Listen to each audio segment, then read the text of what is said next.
बिहार, बदलते भारत की शान।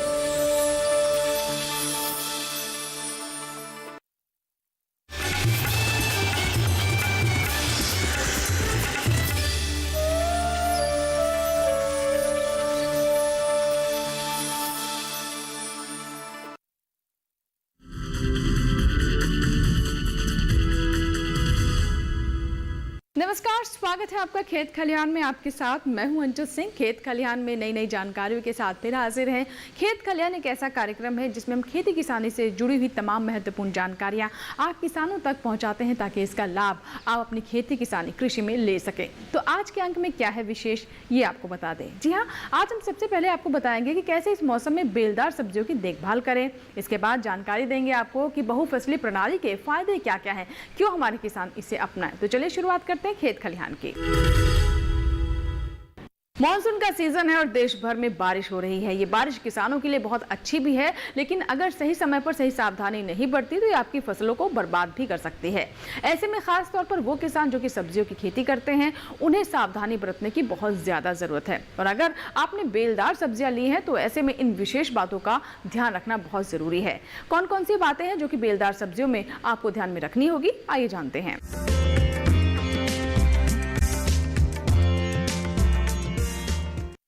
बेलदार सब्जियां गर्मियों और बरसात के मौसम में लगाई जाने वाली प्रमुख सब्जियां हैं, जिनको कुछ किसान भाइयों ने इसकी बुआई कर दी है तो उनको क्या देखभाल करनी चाहिए, और कुछ किसान भाई ऐसे हैं जो इसकी अभी बुआई कर रहे हैं, क्योंकि इनकी जो बुआई का समय है वो जुलाई से शुरू होता है और अगस्त के अंत तक लगभग 20 से 25 अगस्त तक पूरा कर लेना चाहिए। तो जो प्रमुख बेलदार जो सब्जियां हैं इस मौसम में लगाई जा चुकी है या लगाई जा रही है, उनमें लौकी है, तोरई है, खरबूज है, तरबूज है, और इसके अलावा खीरा और पेठा आदि ये जो सब्जियां हैं किसान भाई लगा रहे हैं। तो सबसे पहले ध्यान रखने वाली बात यह है कि आप भूमि की तैयारी कैसे करें। देखिए, जब भी आप अपने खेत की तैयारी करें तो एक मिट्टी पलटने वाले हल से कम 3 से 4 बार एक गहरी जुताई इसकी ज़रूर करें। खेत की गहरी जुताई करने से पहले, लगभग हम जुताई करते हैं उससे 10 से 15 दिन पहले, अच्छी प्रकार से इसमें सड़ी हुई गोबर की खाद लगभग 20 से 25 टन प्रति हेक्टेयर की दर से इसमें अच्छी प्रकार से मिला दें और उसको मिट्टी पलटने वाले हल से अच्छी प्रकार से उसमें मिला दें, जिससे कि मृदा भुरभुरी हो जाती है, मृदा में कार्बनिक पदार्थ की मात्रा भी अधिक हो जाती है और मृदा की उर्वरा शक्ति बढ़ जाती है, जिससे ना कि उत्पादन बढ़ता है बल्कि उत्पादन की जो गुणवत्ता है वो भी बढ़ जाती है। तो जो बेलदार जो सब्जियां हैं इसके लिए बलुई दोमट मृदा जिसका पीएच मान 6 से 7 के मध्य हो, ऐसी मृदाओं का और ऐसी भूमियों का चयन करना चाहिए, क्योंकि इसमें बलुई दोमट मृदा में इसकी जो जड़ें हैं आसानी से प्रवेश कर जाती है, जिससे कि जो भूमि की निचली सतह है उनसे पानी पर्याप्त मात्रा में नमी इनको मिलती रहती है। तो इसके बाद में है कि मिट्टी में कौन कौन से पोषक तत्वों का इस्तेमाल करें और उनकी जांच कैसे करें।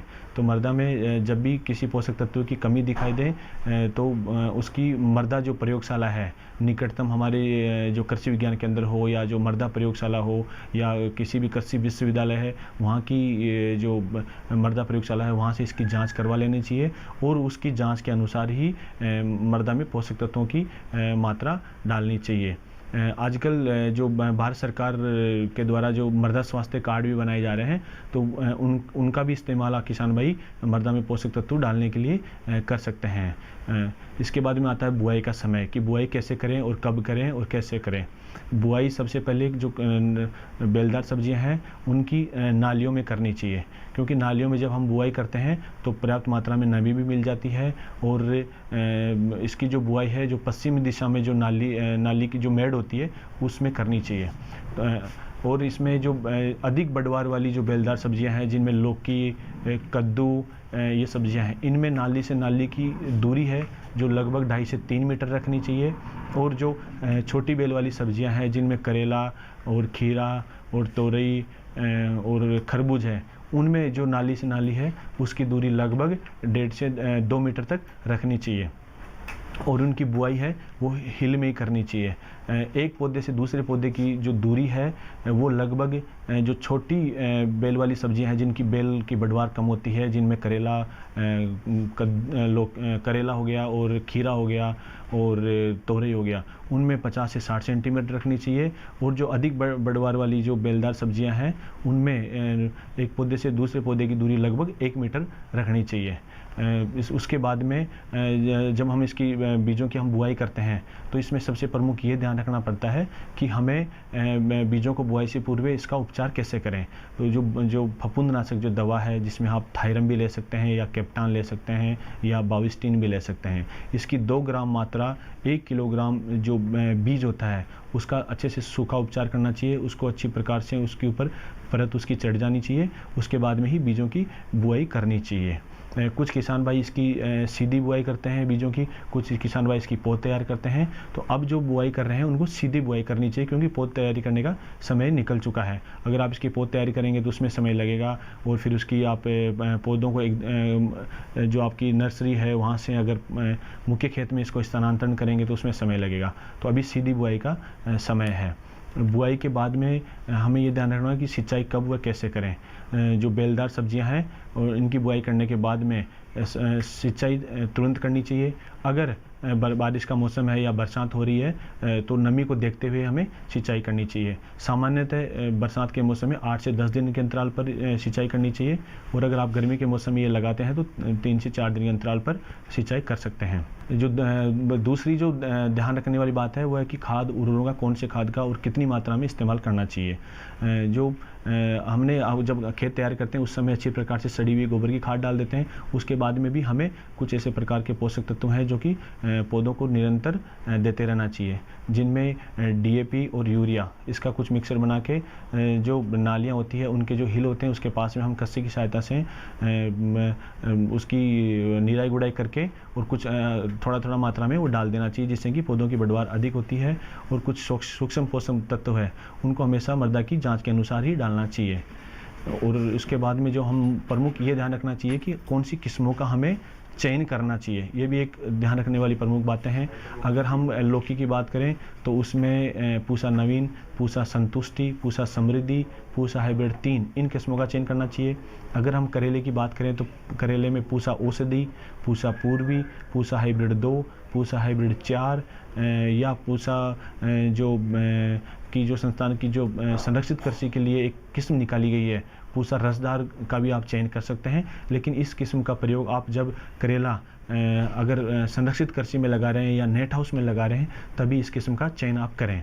अगर हम बात करें रिजगार्ड की, जिसको हम 2 प्रकार की होती है, एक सामान्य तोरई होती है और एक धारीदार तोरई होती है। सामान्य जो तोरई है जिसको हम चिकनी तोरई के नाम से जानते हैं, अगर उसकी बुआई करना चाहते हैं तो पूसा सुप्रिया या कुछ अन्य जो किस्में हैं जो प्राइवेट ऑर्गेनाइजेशन की उपलब्ध है उनका भी आप चयन कर सकते हैं। और अगर धारीदार तोरई की आप चयन करना चाहते हैं तो उसके लिए आप पूसा नसदार किस्म का चयन कर सकते हैं, पूसा नूतन का भी आप चयन कर सकते हैं। अगर आप कद्दू की खेती करना चाहते हैं तो उसके लिए आप पूसा विकास, पूसा विश्वास या पूसा संकर 3 किस्म का भी चयन कर सकते हैं, क्योंकि पूसा जो संकर 3 किस्म ये अधिक उत्पादन देने वाली संकर किस्म है। अगर आप खीरे की खेती करना चाहते हैं तो पूसा उदय और पूसा बरखा का इस्तेमाल कर सकते हैं अब बुआई के लिए। और अगर आप संरक्षित कृषि में इसकी खेती करना चाहते हैं तो पूसा बीज रहित खीरा 6 है उसका आप चयन करें, क्योंकि एक अधिक उत्पादन देने वाली किस्म है और किसान इसका बीज स्वयं भी बना सकता है। कुछ ऐसे रासायनिक पदार्थ होते हैं जिनका इस्तेमाल करके उस पर नर फूल आ जाता है, जिससे कि उसको अपने आप में मेंटेन कर लेता है और उसका बीज आगे के लिए भी काम में ले सकता है।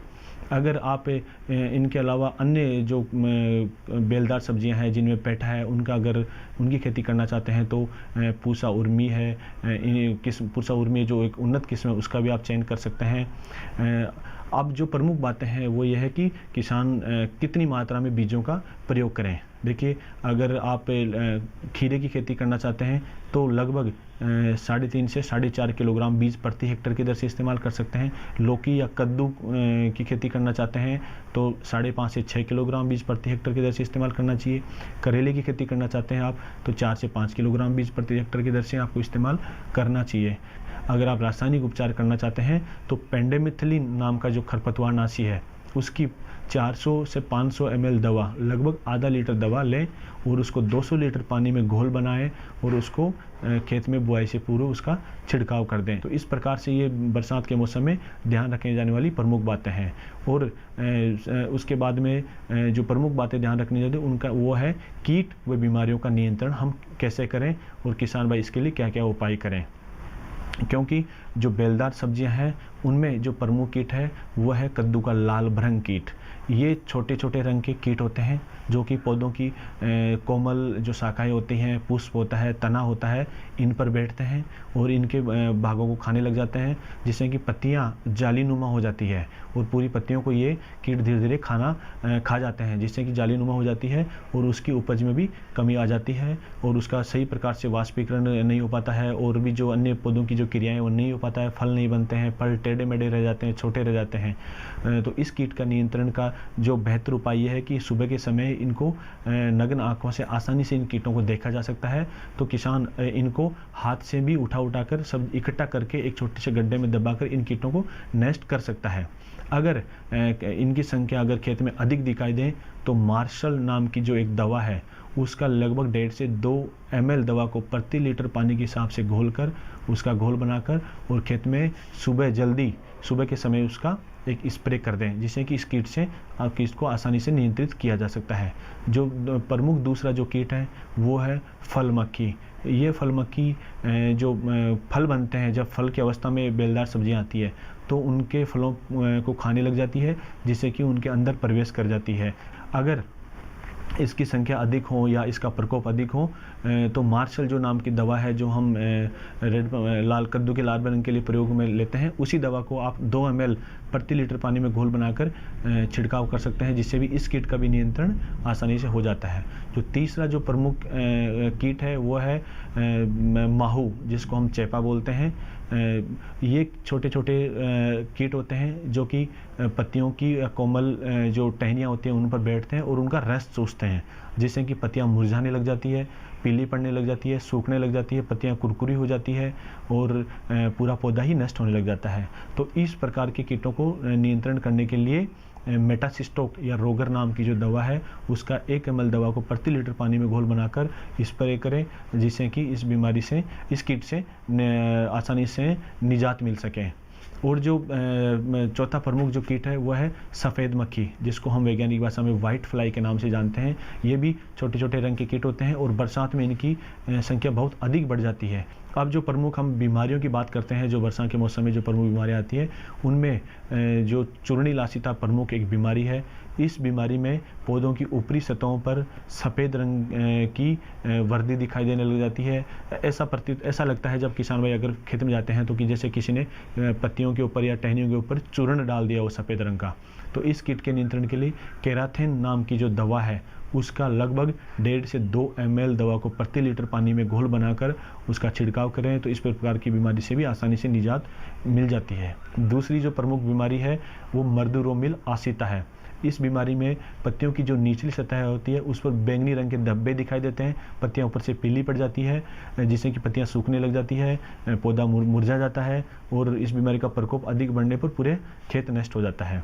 अगर इसका बीमारी का प्रकोप खेत में ज़्यादा बढ़ चुका है तो इसके नियंत्रण के लिए जो रिडोमिल नाम की जो दवा है उसका 2 ग्राम दवा को प्रति लीटर पानी में घोल बनाकर उसका स्प्रे करें।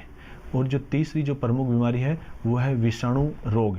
विषाणु रोग जो कि वायरस जनित रोग है, ये रोग जो वाइट फ्लाई जिसको हम सफ़ेद मक्खी कहते हैं और माहू और या चेपा कहते हैं उसके द्वारा एक पौधे से दूसरे पौधे में स्थानांतरण होता है। इसके नियंत्रण के लिए मेटासिस्टोक नाम की जो दवा है उसका 1 से 1.5 ml दवा को प्रति लीटर पानी में घोल बनाकर छिड़काव करें, जिससे कि इससे निजात मिल सकती है। तो ये कुछ ऐसी बातें हैं जिनको किसान भाइयों को बरसात के मौसम में ध्यान रखना चाहिए। और अगर हो सके तो बरसात के मौसम में किसान भाई जो बेलदार सब्जियां हैं उनकी मचानों पर खेती करें। मचानों पर खेती करने से फल मर्दा के सीधे संपर्क में नहीं आता है, जिससे कि फल में सड़न गलन की समस्या नहीं आती है। इन बातों का किसानों को ध्यान रखना चाहिए। तो भी आप आपने बेलदार सब्जियों के बारे में जाना। इसी के साथ ही वक्त हुआ एक छोटी सी ब्रेक का, और ब्रेक के बाद जब वापस आएंगे तो बात करेंगे बहुफसली खेती के बारे में, कैसे हमारे किसान इसका फायदा उठा सकते हैं। एक छोटा सा ब्रेक, देखते रहें खेत खलिहान। ये कामयाबी है अन्नदाता की, ये कहानी है खेत और खलिहानों की। कैसे करें अपने पशुओं की देखभाल, जानिए गांव-गांव के किसानों का हाल। देखिए गांव किसान सोमवार से शुक्रवार दोपहर 12:05 पर। ब्रेक के बाद खेत खलिहान में एक बार फिर आपका स्वागत है, और इस भाग में हम बात करेंगे बहुफसली खेती के फायदे। जी हाँ, ये उन किसानों के लिए वरदान है जिनके पास कम जमीन है, छोटे मझोले किसान हैं। ऐसे में अगर वो बहुफसली खेती अपनाते हैं तो उन्हें ज़्यादा लाभ होता है। इसका मतलब ये है कि एक ही खेत में एक से ज़्यादा फसलें एक साथ आप ले सकते हैं। इससे आपको अच्छे दाम भी मिलते हैं और आपके पास वैरायटी भी ज़्यादा होती है। लेकिन ऐसे में किसानों को ये जानना ज़रूरी है कि किस फसल के साथ कौन सी फसल ले सकते हैं ताकि दोनों ही फसलों को फायदा हो। आइए जानते हैं।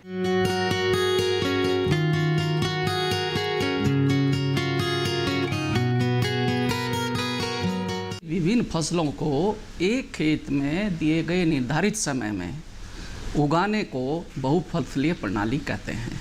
इन बहुफसलीय प्रणाली करते समय हमें उपलब्ध संसाधनों का विशेष ध्यान रखना पड़ता है, जिसमें भूमि, जल, ऊर्जा एवं पोषक तत्व, इन सभी का इंटरेक्शन फसलों के साथ जो होता है और उसके द्वारा जो फसल उत्पादन एवं अधिक लाभ होता है, इस प्रकार से फसल उगाने को बहुफसलीय प्रणाली कहते हैं। सन 1950 में हमारे देश में खाद्यान्नों का उत्पादन केवल 50.8 मिलियन टन था, जबकि देश की जनसंख्या उस समय लगभग 36 मिलियन थी।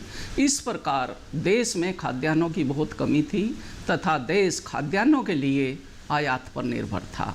लेकिन 60 के दशक के मध्य में देश में हरित क्रांति प्रारंभ की गई, जिसके अंतर्गत विभिन्न पहलुओं, जिनमें उन्नतशील किस्मों, खरपतवार नियंत्रण, उर्वरकों एवं कीटनाशकों का प्रयोग, सिंचित क्षेत्र का बढ़ावा तथा किसान एवं वैज्ञानिकों तथा प्रशासकों की लगन के कारण ही देश खाद्यान्न के उत्पादन में आत्मनिर्भर हो सका, जिसके परिणाम स्वरूप आज देश में खाद्यान्न का उत्पादन लगभग 277 मिलियन टन तक पहुंच गया है।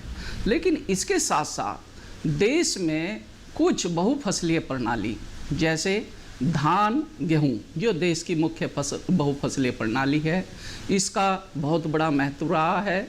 और अगर हम देश के कुल खाद्यान्न उत्पादन में देखते हैं तो धान और गेहूं का उत्पादन लगभग 200 मिलियन टन के लगभग है, जबकि देश में कुल खाद्यान्न का उत्पादन 277 मिलियन टन है। इसलिए इन दो फसलों का बहुत महत्वपूर्ण स्थान रहा है।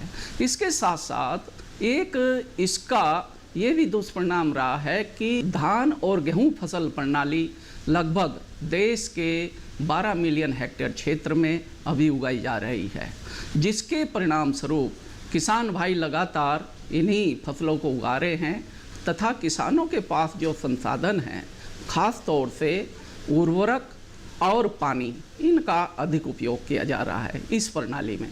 क्योंकि ये जो दोनों फसलें हैं, धान और गेहूं, ये दोनों फसलें ऐसी हैं जिनको संसाधनों की अधिक आवश्यकता होती है, जिनको पानी की अधिक आवश्यकता होती है तथा उर्वरकों की अधिक आवश्यकता होती है, जिसके परिणाम स्वरूप भूमि की उर्वरता कम होती जा रही है तथा पानी का स्तर नीचे गिरता जा रहा है। इसके अतिरिक्त जो दूसरा बहुफसलीय प्रणाली है धान, उसके द्वारा भी देश में पानी और उर्वरकों के अधिक प्रयोग के कारण भूमि की उर्वरता एवं पानी की उपलब्धता में कमी होती जा रही। हालांकि इन दोनों फसल प्रणालियों का देश के खाद्यान्न उत्पादन में बहुत अधिक महत्व है, लेकिन इसके साथ साथ एक ही तरह की फसल प्रणाली लंबे समय तक उपयोग करने के कारण विभिन्न संसाधनों के दुष्प्रयोग से भूमि की उर्वरता कम हो गई है तथा उत्पादन में शिथिलता आती जा रही है। अतः बहुफसलीय प्रणाली का जो मुख्य महत्वपूर्ण जो रोल है, जो भूमिका है, उसमें ये आवश्यक है कि हमको जब हम अनाज की फसलें ले रहे हैं, उनके साथ साथ कुछ दलहनी फसलें भी उगानी चाहिए। जैसे धान गेहूँ फसल प्रणाली में यदि हम ग्रीष्म ऋतु में इसके साथ मूंग, उड़द या लोबिया उगा लें तो इस बहुफसलीय प्रणाली से अधिक उत्पादन बढ़ने के साथ साथ भूमि की उर्वरता बनी रहेगी तथा उत्पादन बढ़ाने से किसानों को अधिक लाभ होगा और किसानों की आमदनी बढ़ेगी। जैसा कि मैंने अभी बताया कि देश में सबसे जो प्रमुख फसल प्रणाली है वो है वर्तमान में धान गेहूँ। इसके अंतर्गत लगभग 12 मिलियन हेक्टेयर क्षेत्र कवर होता है तथा ये सबसे महत्वपूर्ण फसल प्रणाली है। इसके अतिरिक्त धान के बाद धान जो अधिकतर पूर्वी राज्य हैं जैसे बिहार, बंगाल, आसाम इनमें अपनाई जाती है तथा दक्षिणी राज्यों कर्नाटक, आंध्र प्रदेश इत्यादि इन राज्यों में भी धान के बाद धान को उगाया जाता है। इसके अतिरिक्त कई अन्य महत्वपूर्ण फसल प्रणाली हैं जिनमें मक्का, गेहूँ, सोयाबीन, गेहूँ, बाजरा, सरसों, बाजरा, गेहूँ ये मुख्य तथा कपास गेहूँ ये मुख्य फसल प्रणाली है तथा पूरे देश में इन फसल प्रणालियों के अंतर्गत देश में कुल उत्पादित जो खाद्यान्न है उनका अधिकतम जो उत्पादन है इन फसल प्रणालियों से ही आता है। बहुफसलीय प्रणाली से अधिक उत्पादन प्राप्त करने के लिए फसलों का चुनाव बहुत ही महत्वपूर्ण भूमिका अदा करता है, क्योंकि उचित फसलों के चुनाव के द्वारा ही हम भूमि की उर्वरता बनाए रख सकते हैं तथा अधिक उत्पादन के साथ साथ अधिक लाभ भी प्राप्त कर सकते हैं। जब किसी क्षेत्र के लिए हम बहुत फसलीय प्रणाली के लिए फसलों का चुनाव करते हैं तो उसमें उस क्षेत्र की जलवायु का महत्वपूर्ण स्थान होता है। वहाँ पर वर्षा कितनी है, तापमान कितना है, किसान के पास क्या क्या संसाधन उपलब्ध हैं, भूमि किस प्रकार की है तथा वहाँ पर जो उपलब्ध तकनीकियाँ हैं वो किस प्रकार की हैं और जो फसलों की जो बीज और जो अन्य संसाधन हैं वे सभी उचित मात्रा में उपलब्ध हैं या नहीं, इन सभी बातों का बहुफसलीय प्रणाली में फसलों के चुनाव करते समय ध्यान रखा जाता है। इसके अतिरिक्त बहुफसलीय प्रणालियों का चुनाव करते समय क्षेत्र में उनकी मांग का भी विशेष ध्यान रखना चाहिए। देश में फसल प्रणाली विभिन्न क्षेत्रों में जो उगाई जाती है तथा जो क्रॉपिंग इंटेंसिटी है वो लगभग 141% है। इसका मतलब ये है कि देश में पूरे साल में लगभग 60% क्षेत्र ऐसा है जिसमें फसलें उगाई नहीं जाती। जबकि अगर हम अपनी बढ़ती जनसंख्या को ध्यान में रखते हुए खाद्यान्नों की मांग का आंकलन करते हुए सन 2050 तक देखें तो खाद्यान्नों की मांग काफ़ी हो जाएगी, वो जो लगभग 350 मिलियन टन से भी अधिक हो जाएगी तथा देश की जनसंख्या 175 करोड़ से भी अधिक हो जाएगी। अतः इस जनसंख्या को पूर्ण मात्रा में खाद्यान्न उपलब्ध कराने के लिए बहुफसलीय प्रणाली को अपनाना बहुत ही आवश्यक है, क्योंकि हम निरंतर देखते हैं कि जनसंख्या के अधिक बढ़ने से जितने हमारी लैंड होल्डिंग्स हैं उनका आकार कम होता जा रहा है, कृषि क्षेत्र कम होता जा रहा है तथा खाद्यान्नों की मांग बढ़ती जा रही है। इस ऐसी स्थिति में हम अधिक भूमि कृषि के अंतर्गत लाना बड़ा मुश्किल है। केवल एक ही उपाय बचता है कि हम कृषि का जो भूमि है उसका अधिक से अधिक उपयोग करके वर्ष में अधिक से अधिक प्रति क्षेत्र में फसलें उगाकर फसल उत्पादन बढ़ाएं। तो ये था हमारा आज आज का खेत खलिहान, आज हमने कार्यक्रम में शुरुआत में आपको बताया कि कैसे आप बेलदार सब्जियों की देखभाल मानसून के सीजन में कर सकते हैं, और इसके बाद हमने जानकारी दी आपको बहुफसली खेती के फायदों के बारे में। आशा करते हैं सभी जानकारियां आपके काम आएंगी। इसी के साथ ही खेत खलिहान के इस अंक में इतना ही। नए एपिसोड में नई जानकारियों के साथ फिर होगी आपसे मुलाकात। तब तक ले दीजिए इजाजत, लेकिन आप बने रहें दूरदर्शन किसान के साथ। नमस्कार।